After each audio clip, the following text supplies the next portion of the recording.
ridicule mérite encore votre temps. Tout a commencé avec des chèvres et des tranches de pain, mais les développeurs ont poussé le concept beaucoup plus loin. Le premier titre de ma liste est le simulateur de particules de poussière qui fait fureur sur les réseaux sociaux. Vous incarnez littéralement un grain de poussière et votre seul but est de ne pas finir dans un aspirateur robot.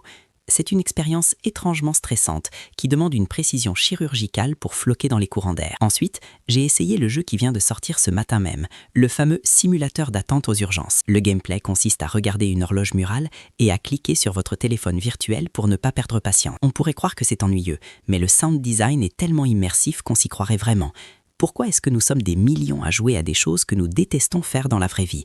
Les experts expliquent que ces jeux transforment des situations banales en défis gratifiants grâce à un humour décalé. Ce week-end, une extension majeure est prévue pour le simulateur de déclaration d'impôts, avec un mode survie. Vous devrez remplir des formulaires complexes pendant qu'une musique de boss finale retentit dans vos oreilles.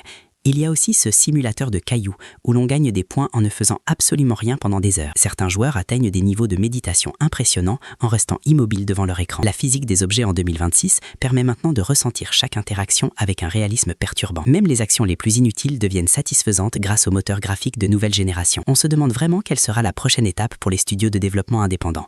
Peut-être aurons-nous bientôt un simulateur de visionnage de vidéos sur les simulateurs pour boucler la boucle. En attendant, je retourne sur mon simulateur de peinture qui sèche pour essayer de battre le record mondial. Ces jeux sont la preuve que l'imagination humaine n'a aucune limite quand il s'agit de s'amuser avec rien. Dites-moi en commentaire quel est le simulateur le plus absurde auquel vous avez joué cette année. Active la cloche pour les prochains tests et ne rate aucune de mes découvertes gaming les plus folles.